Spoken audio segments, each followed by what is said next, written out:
Our Monday afternoon quarterback is with us now. Frank Holmes joins us for Gold Game Film. Frank, nice to see you. Hello, hello, hello. It's good to be here from San Antonio. Frank, forget Monday Night Football. The most watched event this week should be the FOMC, right? Yes, right. That's where all the action in the end zone is going to be coming up on Wednesday.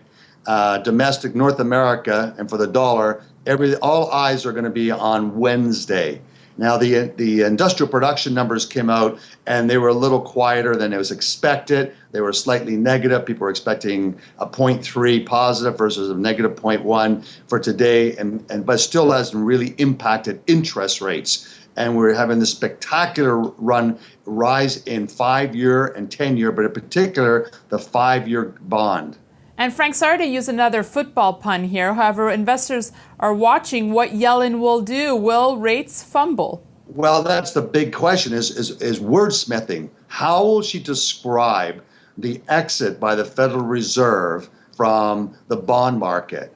And will they be looking at an extended period of time before they'll change interest rates? Or now will they be passing to the capital markets a stick of dynamite with a very short fuse? Now, Frank, in a worst-case scenario, the Fed would raise rates too quickly, and this would derail, in turn, the U.S. stock market rally and the U.S. economy? Oh, it would derail. I mean, I think that clearly last year when mortgages started rising, many tract homes in America, all of a sudden, people didn't qualify. And the same thing will happen here, is that all of a sudden car loans, et cetera, people just won't qualify. And I think that we're going to have to deal with that. And we saw that in Europe. So they've got negative interest rates in Europe. And that's making the euro fall relative to the dollar. But see, Frank, that's interesting because usually when we speak of higher interest rates, we think that would be negative for gold. Correct. Short term, it could be bad for gold when you look at the fear trade. And the fear trade are always two factors. Real interest rates. So let's take a look at the 5-year note. It's 1.8%. Inflation is running at 2%. If inflation falls to it's less than 1.8%, then all of a sudden it's positive. Gold always falls.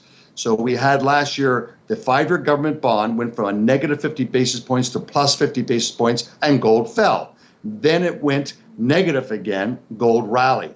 Now it looks like it's going to turn positive again, so gold's taking it on the chin. Frank, I want to now pull up a chart of gold in euro terms. Is there a brighter story here? Correct, and that's the whole thing of currency wars. And many commentators, the race to zero. So what currency is going to fall rather than what currency is going to be strong is basically all weak, but weaker. Some are much, much weaker. Right now, it's the euro. Frank, let's get to our OT segment now, opportunities and threats. Frank, let's start with the Shanghai Exchange, which is supposed to be set up and running towards the end of September. Could this boost metal prices and demand? Well, I think it's going to change the flow of gold, and I think it can provide a great opportunity remember, the strategy for China and Shanghai, because it created a tax-free zone, is to make this the dominant place of the world for gold trading.